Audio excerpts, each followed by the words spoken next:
క్రీస్తు ప్రభుని యందు మిక్కిలి ప్రియులకు సహోదరి సహోదరులారా, దేవుని బిడ్డలారా, ఈరోజు సామాన్య 4వ ఆదివారాన్ని మనం కొనియాడుతూ ఉన్నాం. ఈ సామాన్య 4వ ఆదివారంలో మనం ముఖ్యంగా ధ్యానించవలసినటువంటి అంశం ఏమిటంటే, ఈరోజు మొదటి పట్టణంలో యావే ప్రభువు యిర్మీయాను తన ప్రవక్తగా ఉండమని పేరు పెట్టి పిలుస్తూ ఉన్నాడు. యిర్మీయాను ఒక ప్రవక్తగా ఉండమని పేరెత్తి పిలుస్తూ ఉన్నాడు. అప్పటికి యిర్మీయా వయసు పసిబాలుడే, చిన్న పిల్లవాడే.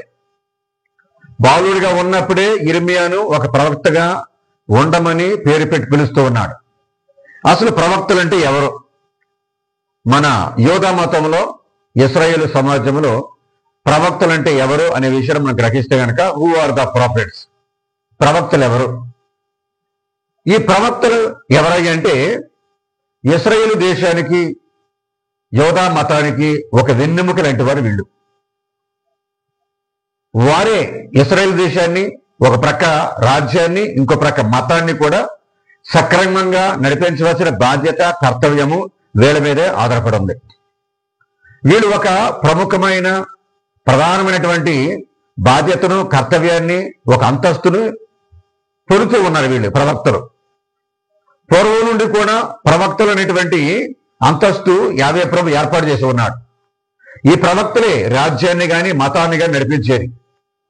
ఈ ప్రవక్తలు భగవంతుడికి, తన ఇశ్రాయేలు ప్రజలకు మధ్యన సంధానకర్తలుగా, అంబాసిడర్స్ గా, మధ్యవర్తులుగా వ్యవహరిస్తూ ఉంటారు. మరి ముఖ్యముగా దేవుని తరపున మాట్లాడేవారు ఈ ప్రవక్తలు. దేవుని ప్రవచనాలు పలికేవాళ్ళు ఈ ప్రవక్తలు.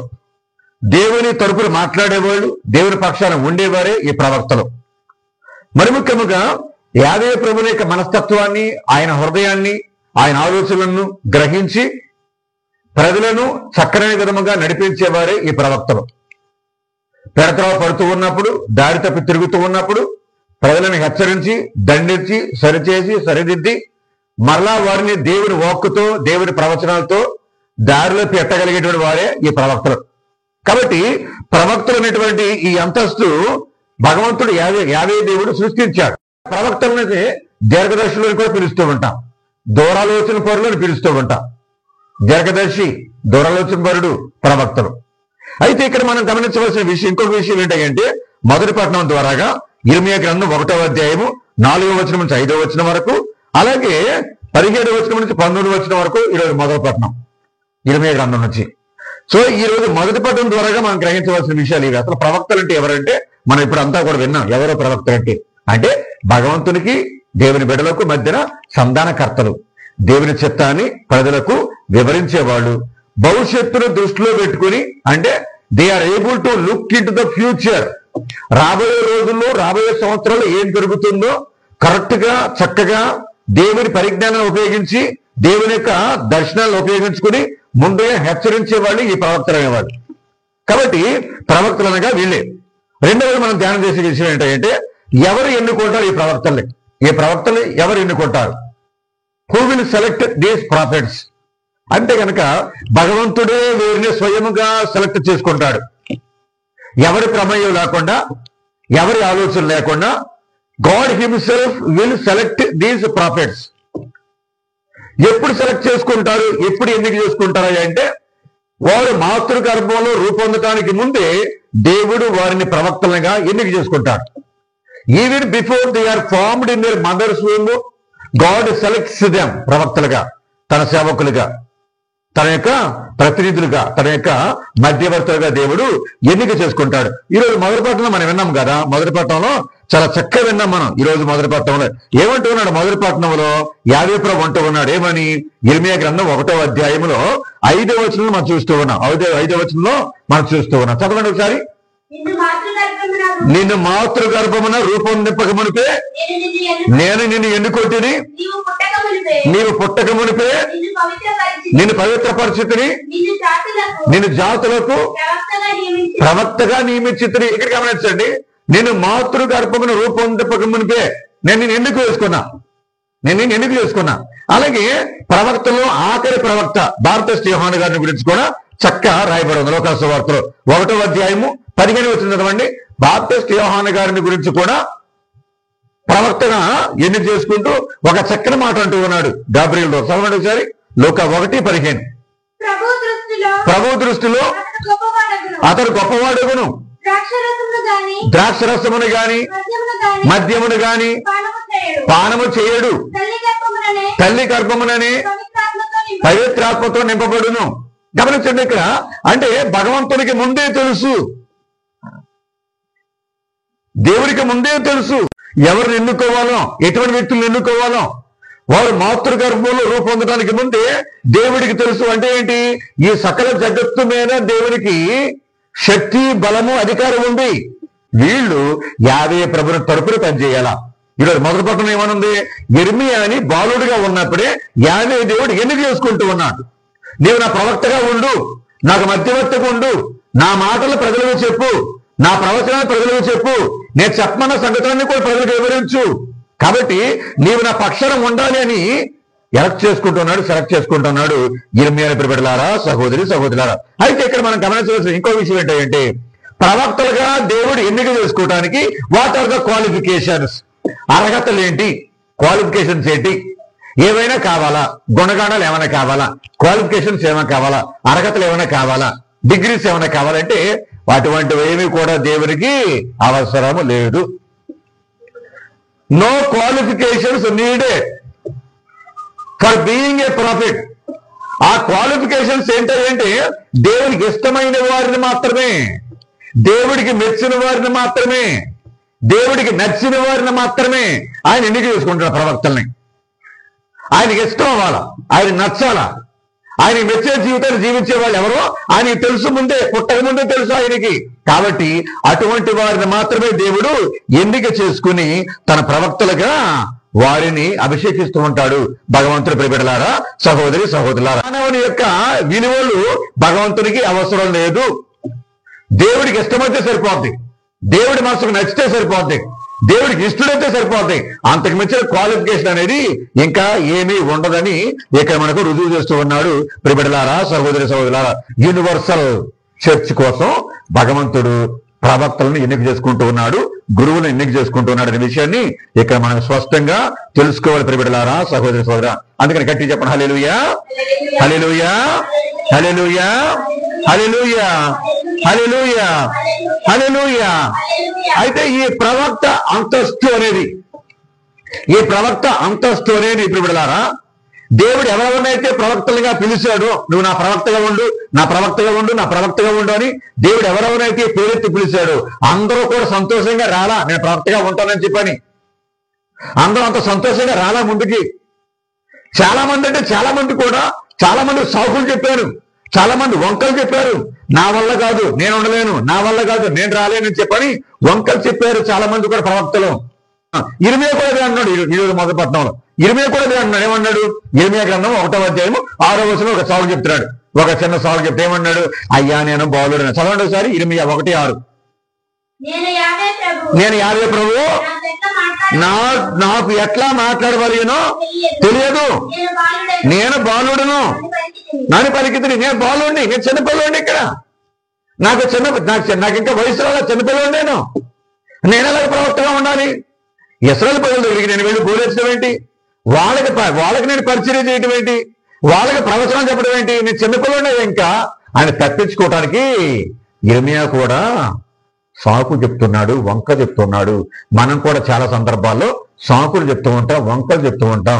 నా వల్ల కాదు, నేను చేయలేను, నాకు చేత కాదు, నేను మాట్లాడలేను, నేను బైబిల్ చదవలేను, నేను పాటలు పాడలేను, నేను ప్రార్థన చేయలేను, నేను గుడికి రాలేను, నేను ఏమీ చేయలేను, నా వల్ల కాదు.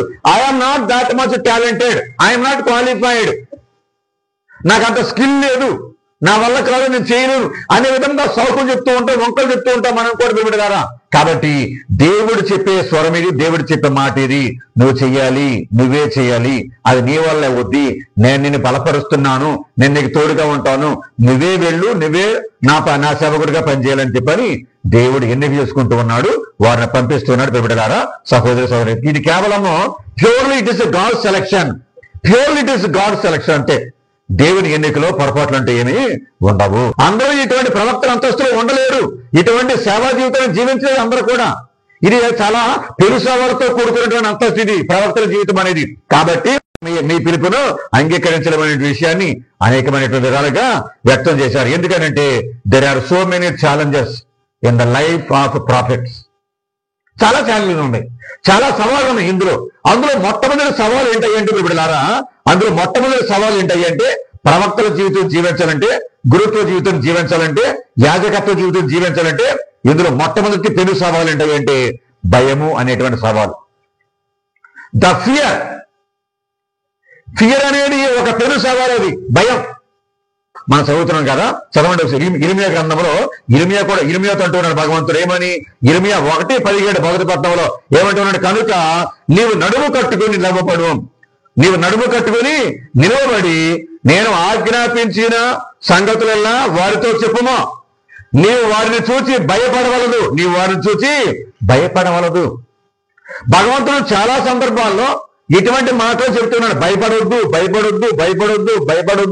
అని పదే పదే భగవంతుడు మానవులకు చెప్తూ ఉన్నాడు. దేవుడు మనతో పాటు ఉన్నాడనే ధైర్యం మనకు ఉండాలా, దేవుడు నా ప్రక్కనే ఉన్నాడనే ధైర్యం మనకు ఉండాలా, దేవుడు నాకు తోడున్నాడనే ధైర్యం మనకు ఉండాలా. అదే భగవంతుడు చెప్తున్నాడు అందరితో కూడా, భయపడొద్దు, నేను నీకు తోడుగా ఉన్నా, నిన్ను బలపరుస్తున్నాను, నిన్ను శక్తివంతుడిగా చేస్తూ ఉన్నాను.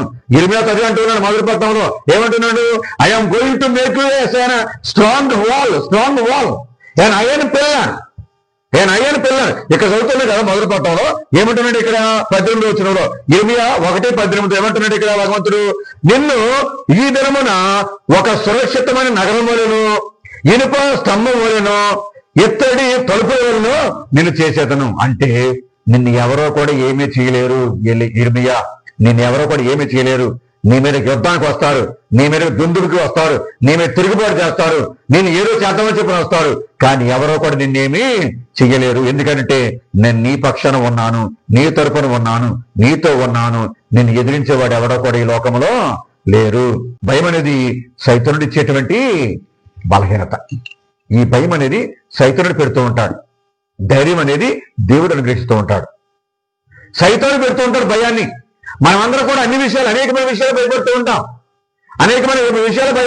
మనం భవిష్యత్తు గురించి భయం, చదువుల గురించి భయం, ఆరోగ్యం గురించి భయం, పిల్లల గురించి భయం, భర్త గురించి భయం, భార్య గురించి భయం, బిడ్డల గురించి భయం, వాళ్ళ పెళ్లిళ్ళ గురించి భయం, అప్పుల గురించి భయం, అనారోగ్యాల గురించి భయం, శోధనల గురించి భయం.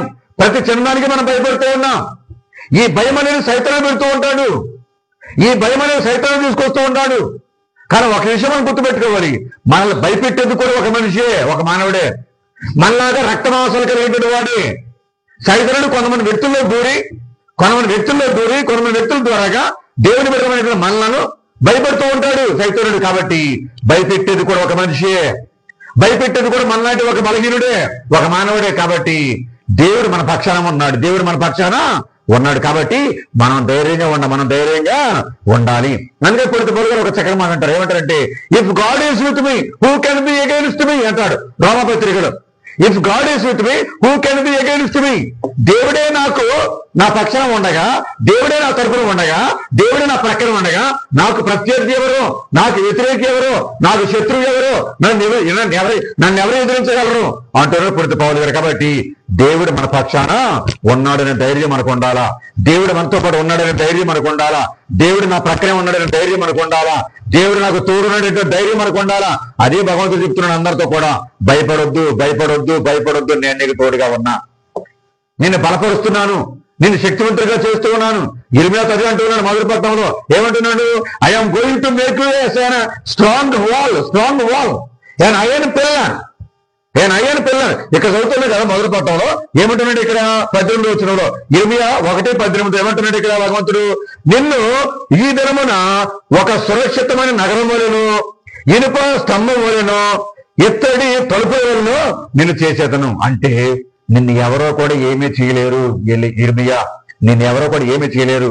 నీ మీద యుద్ధానికి వస్తారు, నీ మీద దుందుడికి వస్తారు, నీ మీద తిరుగుబాటు చేస్తారు, నేను ఏదో చేద్దామని చెప్పి వస్తారు, కానీ ఎవరో కూడా నిన్నేమీ చెయ్యలేరు. ఎందుకంటే నేను నీ పక్షాన ఉన్నాను, నీ తరపున ఉన్నాను, నీతో ఉన్నాను. నిన్ను ఎదిరించేవాడు ఎవడో కూడా ఈ లోకంలో లేరు. నేను జాతులకు ఒక ప్రవక్తగా నియమిస్తున్నానని చెప్పని దేవుడు అభయహస్తాన్ని ఇస్తూ ఉన్నాడు ఇర్మియా ప్రవక్తకి. గట్టి చెప్పండి హల్లెలూయా. హల్లెలూయా, హల్లెలూయా, హల్లెలూయా. ప్రవక్తగా ఉండేటువంటి వ్యక్తికి ఎదుర్కొనేటువంటి మొట్టమొదటి సవాళ్ళు ఏంటంటే ఒక పెను తుఫాన్ లాంటిది ఏంటంటే భయము. ఏంటది? భయము. మొదటి భయం ఏంటి? మొదటిదేంటి? భయం. The fear.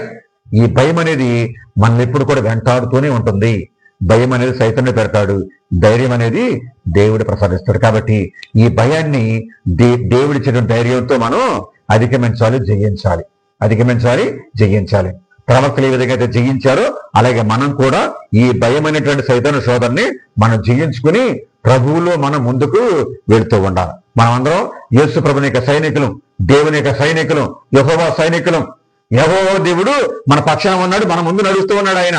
కాబట్టి మనం ఆయన వెనకాల నడుచుకుంటూ వెళ్ళాలి విజయం సాధించే వరకు. బిడ్డలారా, సహోదరులారా, మరి రెండవ ఛాలెంజ్ ఏంటంటే ప్రవక్తలుగా ఉండేటువంటి వాళ్ళు ఎదుర్కొనే రెండవ ఛాలెంజ్ ఏంటంటే, రెండవ పెను సవాలు ఏంటంటే బిడ్డలారా, సహోదరులారా, ఒంటరితనం. ఏంటది? ఒంటరితనం. Being lonely. ఒంటరిగా ఉండాలా ప్రవక్తలు అనేవాడు. కుటుంబ సభ్యులు వదిలిపెట్టేయాలా, బంధువులు విడిచిపెట్టాలా, స్నేహితులు వదిలిపెట్టేయాలా, ఇరుగు పొరుగు వారిని విడిచిపెట్టాలా, గ్రామస్తులు విడిచిపెట్టాలి, అందరూ విడిచిపెట్టాలి. ఒంటరిగా ఉండాలా. ఒంటరిగా దేవునితో పాటు ఉండాలా. ఒంటరిగా మనం మనతో పాటు ఉండాలా. ఒంటరిగా. కాబట్టి ఈ ఒంటరితనం అనేది బిడ్డలారా చాలా క్లిష్టమైనటువంటి పరిస్థితి. అది ఒంటరితనం. Being alone. కాబట్టి ఒంటరిగా ఉండటం అనేది అదొక పెను సవాలు. అది అందరికీ సాధ్యం కాదు. ఒంటరిగా ఉండటం అనేది, దేవునితో కలిసి ఉండటం అనేది, మనతో మనం కలిసి ఉండటం అనేది ప్రియబిడ్డలారా, సహోదరులు. కాబట్టి ఈ ఒంటరితనం అనేది చాలా కష్టమైనటువంటిది. ఆ కష్టం అనేది మనము అందరం కూడా భరించలేము. దాన్ని కేవలం దేవుని చేత ఎన్నిక చేయబడిన వారు మాత్రమే దాన్ని తట్టుకొని నెట్టుకుని ముందుకు రాగలరు.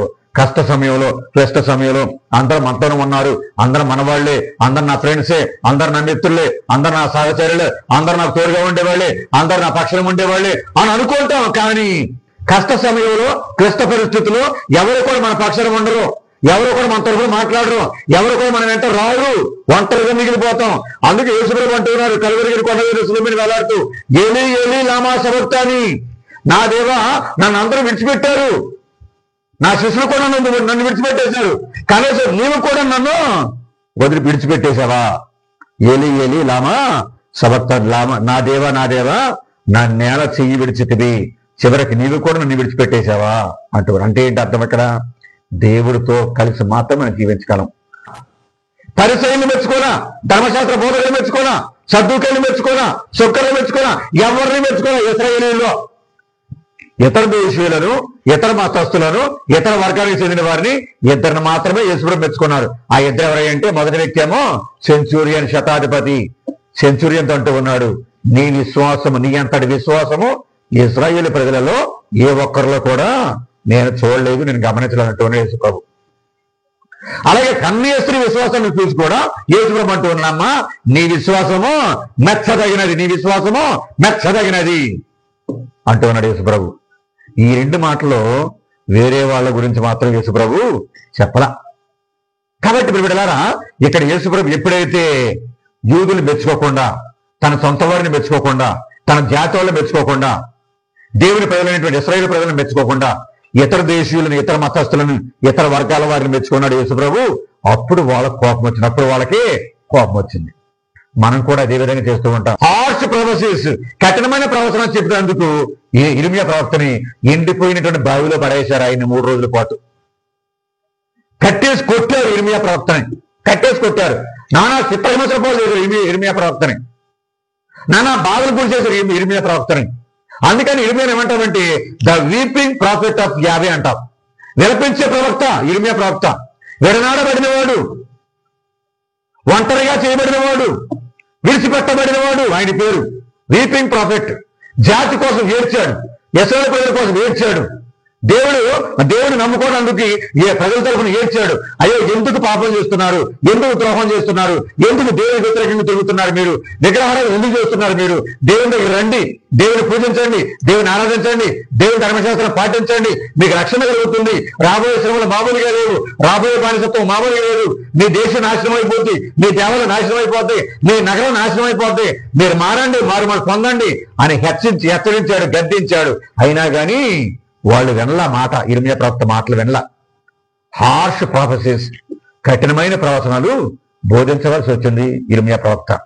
ఈ ఇర్మియా ప్రవక్త కొన్ని దశాబ్దాల తర్వాత, కొన్ని శతాబ్దాల తర్వాత పుట్టబోయేటువంటి యేసు ప్రభును సూచిస్తూ ఉన్నాడు. ఇక్కడ యేసు ప్రభు కూడా యెరూషలేము నగరాన్ని చూసి విలపించాడు. యేసు ప్రభు 3 సార్లు ఏడ్చాడు. యేసు ప్రభు యెరూషలేము నగరాన్ని చూసి, యెరూషలేము దేవాలయాన్ని చూసి ఏడ్చాడు, దుఃఖించాడు, కన్నీరు కాచాడు యేసుక్రీస్తు. ఓ యెరూషలేము నగరమా, ఇప్పుడైనా కళ్ళు తెరుచుకుంటే ఎంత బాగుండేది, ఇప్పుడైనా నీకు మారు మనసు వస్తే ఎంత బాగుండేది, రక్షణను నువ్వు స్వీకరిస్తే ఎంత బాగుండేది యెరూషలేము నగరమా అని యేసుక్రీస్తు కూడా విలపించాడు. ఇర్మియా ప్రవక్త ఏడ్చినట్లుగానే, దుఃఖించినట్లుగానే. ప్రియ సహోదరి సహోదరులారా, ఇది 4వ ఛాలెంజ్ ప్రియులారా, సహోదరి. కాబట్టి ఈ రోజుల్లో ఆ రోజుల్లో కూడా మందలిస్తే ఎవరికి నచ్చట్లా, ఎవరిని కూడా మందలించకూడదు, ఎవరిని కూడా సరిచేయకూడదు, ఎవరిని కూడా హెచ్చరించకూడదు, ఎవరిని కూడా సరిదిద్దకూడదు, ఎవరిని కూడా దారిలో పెట్టకూడదు. ఇది తప్పు అని చెప్పి మనం చెప్పకూడదు. ఎవరు కూడా వేలు చూపించకూడదు. నువ్వు పొరపాటు చేసావు, మళ్ళీ మారు, నువ్వు తప్పు చేసావు, మళ్ళీ మారు, సరి చేసుకో, సరిదిద్దుకో, నూతనీకరించుకో, నీ జీవితం బాగు చేసుకో అని మందలించకూడదు. ఈ రోజుల్లో ఆ రోజులు కూడా ఎవరేం చేసినా కానీ వెరీ గుడ్, బాగుంది, చక్కగా చేసావు, బాగా చేసావు, నువ్వు బాగున్నావు, చాలా సంతోషం అని ఇప్పుడు కూడా మెచ్చుకోవటమే. అలాగైతే ప్రవక్తలుగా మన పరికరం కఠినమైన మాటలు చెప్పాలా, సరిదిద్దాలా, సరిచేయాలా, తీర్చిదిద్దాలా, మందలించాలి, హెచ్చరించాలి, ప్రజలను అలాగే జనాన్ని, సంఘాన్ని కూడా సరిచేస్తూ ముందుకు సాగాల. అదే ప్రవక్త యొక్క జీవితం ప్రియబిడ్డలారా, సహోదరి సహోదరులారా. ఈ ఇర్మియా ప్రవక్త కొన్ని దశాబ్దాల తర్వాత, కొన్ని శతాబ్దాల తర్వాత పుట్టబోయేటువంటి యేసు ప్రభును సూచిస్తూ ఉన్నాడు. ఇక్కడ యేసు ప్రభు కూడా యెరూషలేము నగరాన్ని చూసి విలపించాడు. యేసు ప్రభు 3 సార్లు ఏడ్చాడు. యేసు ప్రభు యెరూషలేము నగరాన్ని చూసి, యెరూషలేము దేవాలయాన్ని చూసి ఏడ్చాడు, దుఃఖించాడు, కన్నీరు కాచాడు యేసుక్రీస్తు. ఓ యెరూషలేము నగరమా, ఇప్పుడైనా కళ్ళు తెరుచుకుంటే ఎంత బాగుండేది, ఇప్పుడైనా నీకు మారు మనసు వస్తే ఎంత బాగుండేది, రక్షణను నువ్వు స్వీకరిస్తే ఎంత బాగుండేది యెరూషలేము నగరమా అని యేసుక్రీస్తు కూడా విలపించాడు. ఇర్మియా ప్రవక్త ఏడ్చినట్లుగానే, దుఃఖించినట్లుగానే. ప్రియ సహోదరి సహోదరులారా, అలాగైతే ప్రవక్తలుగా మన పరికరం కఠినమైన మాటలు చెప్పాలా, సరిదిద్దాలా, సరిచేయాలా, తీర్చిదిద్దాలా, మందలించాలి, హెచ్చరించాలి, ప్రజలను అలాగే జనాన్ని, సంఘాన్ని కూడా సరిచేస్తూ ముందుకు సాగాల. Different kinds of people, different mentalities of the people, different behaviours of the people, వాళ్ళ మధ్యలో జీవించాలి, వాళ్ళతో కలిసి నడవాలి. మరి వాళ్ళ మధ్యలో ఎలా జీవించాలి, ఎప్పుడు ఎట్నుంచే బాధ వస్తుందో, ఎప్పుడు ఎట్నుంచే కష్టం వస్తుందో, ఎప్పుడు ఎట్నుంచే తిరస్కారం వస్తుందో, ఎప్పుడు ఎట్నుంచే విమర్శ వస్తుందో, ఎప్పుడు ఎట్నుంచే ప్రమాదం వస్తుందో ఎవరిని ముగించలేదు ఇక్కడ ప్రవక్తల జీవితాలు. కాబట్టి అది కత్తి మీద సాము లాంటిది విడలారా. కాబట్టి దినదినము కూడా మనము జాగ్రత్తగా జీవిస్తూ ఉండాలి. ప్రవక్తలు అనేవాళ్ళు, దేవుడిని ఎన్నిక చేసుకునే సేవకులు అనేవాళ్ళు.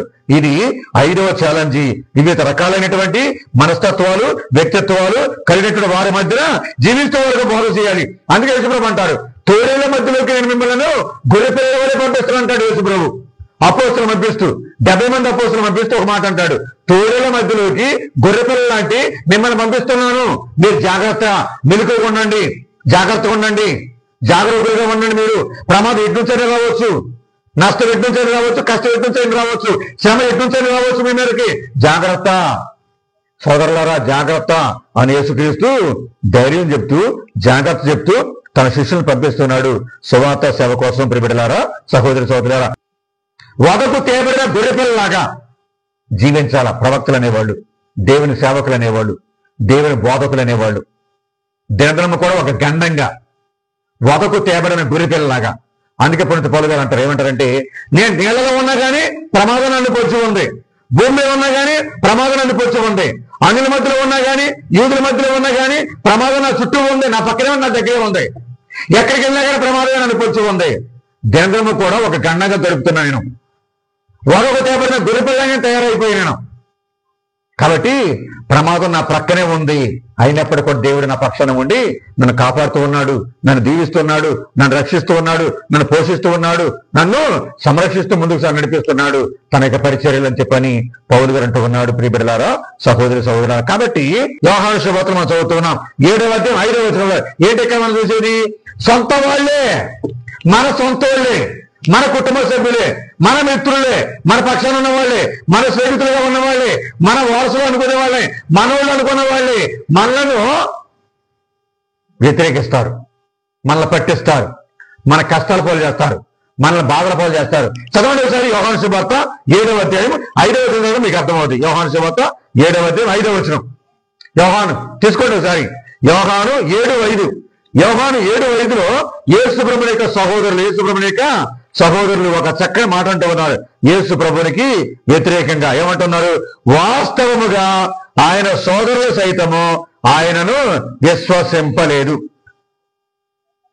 ప్రవక్తలుగా ఉండాలంటే, గురువులుగా ఉండాలంటే, దేవుని సేవకులకు ఉండాలంటే, దేవునికి అభిషిక్త గురువులుగా, దేవునికి అభిషిక్త ప్రవక్తలుగా ఉండాలంటే ఇవన్నీ కూడా ఛాలెంజెస్. 1 కొరింథీ పత్రికలో ఏమంటున్నాడంటే 12వ అధ్యాయంలో 13వ అధ్యాయంలో ఈ రోజు 2వ పక్కన ఏమంటున్నాడు? ఈ సవాళ్ళన్నీ కూడా దేవుని పరిచర్యలో, సువార్త పరిచర్యలో, దేవునికి సాక్షిగా, ప్రవక్తలుగా, గురువులుగా, దేవుని సేవకులుగా ఎలా నువ్వు నెట్టుకుని ముందుకు రాగలవంటే ఒక ప్రేమతోనే అది సాధ్యమవుద్ది.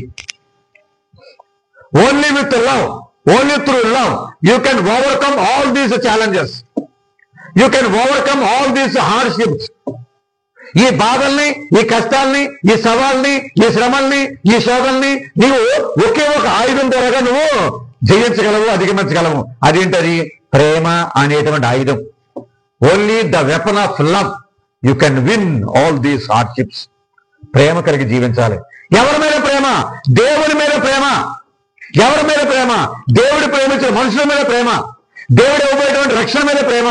నా ద్వారాగా నా భగవంతుడు సకల మానవులకు రక్షణ ఇవ్వబోతున్నాడు, నా ద్వారాగా నా భగవంతుడు వీళ్ళందరూ రక్షించబోతూ ఉన్నాడు, వీళ్ళందరూ పరలోకాన్ని చేర్చుకోబోతున్నాడు, నా ద్వారాగా ఎంతమందికి దీవెనలు వస్తున్నాయి, నా ద్వారాగా ఎంతమందికి రక్షణ వస్తుంది, నా ద్వారాగా ఎంతమంది దేవుడి యొక్క వాక్యం వినగలుగుతున్నారు, దేవుని యొక్క జీవిత సంస్కారం పొందగలుగుతున్నారు. కాబట్టి దేవుని మీద ప్రేమ, మనుషుల మీద ప్రేమ మనం కలిగి జీవించాలి. ఈ ప్రేమనే మనను ఈ జీవితంలో ప్రవక్తల్లాగా, గురువుల్లాగా, కథోలిక శ్రీ సభ సభ్యులముగా, ఒక గృహస్థ క్రైస్తవులాగా, ఒక భార్యగా, ఒక భర్తగా, ఒక తల్లిగా, ఒక తండ్రిగా, ఒక విశ్వాసిగా వీటన్నిటిని కూడా ఎలా తట్టుకుని నెట్టుకుని ముందుకు సాగిరావాలో, ముందుకు దాటిపోవాలో ఇదిగో వీటన్నిటి ద్వారా మనకు దేవుడు వివరిస్తూ ఉన్నాడు. కాబట్టి ప్రియబిడ్డలారా, సహోదరి సోదరులారా, అంటే ప్రవక్తలని కాదు, గురువులని కాదు, పీఠాధిపతులని కాదు, ఒక క్రైస్తవ సహోదరి సహోదరులందరూ కూడా ప్రవక్తలాగా ఉండాలా. అందుకని క్రిస్మాతయంతో అభ్యర్థన చేసేటప్పుడు బాగా జ్ఞానం ఇచ్చేటువంటి గురువు ఏమంటారంటే, ఇదిగో గురువు, రాజు, ప్రవక్త, యాజకుడు అనేటువంటి క్రీస్తు నామములో నేను నీకు జ్ఞానస్థం ఇస్తున్నాను. కాబట్టి నీవు కూడా ఇక్కడ నుంచి ఒక రాజుగా ఉండాలి, ఒక ప్రవక్తగా ఉండాలి, ఒక యాజకుడిగా ఉండాలి అని జ్ఞానస్థానం పొందే ప్రతి వ్యక్తికి కూడా గురువు ఇచ్చేటువంటి అభిషేకం ప్రియబిడ్డలారా, సహోదరులు. కాబట్టి ప్రవక్తల్లాగా మనం జీవించాలి, యాజకుల్లాగా మనం ఉండాలి, దేవుని బిడ్డలాగా మనం జీవించాలి. ఎలా జీవించాలంటే దేవుని కృప మనకు అవసరం, దేవుని ధైర్యం మనకు అవసరం, దేవుని కాపుదల మనకు అవసరం. ఆ ప్రవక్తలను దీవించిన దేవుడు మనల్ని కూడా దీవిస్తున్నారు, ఆశీర్వదిస్తున్నారు. కాబట్టి ఈ క్రైస్తవ జీవితంలో, కథోలిక జీవితంలో మనం ధైర్యంగా ముందుకు సాగిపోవటానికి దేవుని దీవెనలు, దేవుని ఆశీర్వాదాలు, దేవుని కృప, ప్రతిరోజు మనం పాల్గొనేటువంటి దివ్య పూజ బలి, ప్రతిరోజు మనం చెప్పించేటువంటి చెప్పదండ, ఇవన్నీ కూడా మనకు తోడుగా ఉండాలి, దీవెనకరంగా ఉండాలి. మనకు ధైర్యాన్ని, శక్తిని, బలమును, అనుగ్రహాన్ని మనకు దయచేయాలని చెప్పని నిత్యం కూడా ప్రార్థన చేసుకున్నాం. ఆ భగవంతుడు మనందరూ కూడా చల్లగా దీవించిన గాక. ఆమేన్. తల్ల వంచండి, కళ్ళు మూసుకోండి, చిన్న ప్రార్థన చేసుకుని దేవుల్లో మనం ఇంకా ముందుకు పయనించే విధముగా దీవించమని, మానవులముగా, మనుషులముగా, దేవుని సేవకులముగా, దేవుని అభిషిక్త గురువులముగా, కన్యాస్త్రీలముగా, గృహస్థ క్రైస్తవ సహోదరులముగా మనం ఏ విధంగా అయితే ఈ బాధల్ని, కష్టాలని, సవాళ్ళను ఎదుర్కొని ముందుకు రాగలమో ఆ దేవుని కృప కోసం మనం ప్రార్థన చేద్దాం. దయగల మా తండ్రి, కృపగల ప్రభువా, మీకు వందనాలు, స్తుతులు, స్తోత్రాలు మా తండ్రి. ఇదిగో దేవా, మీరు పాత నిబంధన గ్రంథంలో, నూతన నిబంధన గ్రంథంలో దేవా మీరు ఎంతో మంది ప్రవక్తలు ఎన్నుకున్నారు తండ్రి. ఆ ప్రవక్తలు మీరు బలపరిచారు, శక్తివంతంగా మార్చారు, మీ కృపతో నింపారు. వాళ్ళ తరపున మీరు పోరాడారు, వాళ్ళ పక్షాన మీరు ఉన్నారు. కాబట్టి దీవించండి, ఆశీర్వదించండి. ప్రపంచవ్యాప్తంగా సేవలు అందించే ప్రతి ఒక్కరిని కూడా దీవించి ఆశీర్వదించండి. మీ సువార్త సేవ చేసే ప్రతి ఒక్కరిని కూడా దీవించి ఆశీర్వదించండి. మీకు సాక్ష్యం ఇచ్చే జీవితాన్ని జీవించే ప్రతి ఒక్కరిని కూడా దీవించి ఆశీర్వదించండి. సత్యమునకు సాక్ష్యం ఇచ్చే వారందరూ కూడా దీవించి ఆశీర్వదించండి. మీ సువార్త కోసం, మీ సందేశం కోసం దేవా ప్రాణాలు అర్పిస్తున్నటువంటి వేదశాస్త్రులను దీవించి ఆశీర్వదించండి. మా ప్రభుని యేసుక్రీస్తు ద్వారా ఈ మనవి చేస్తున్నాము తండ్రి. ఆమేన్.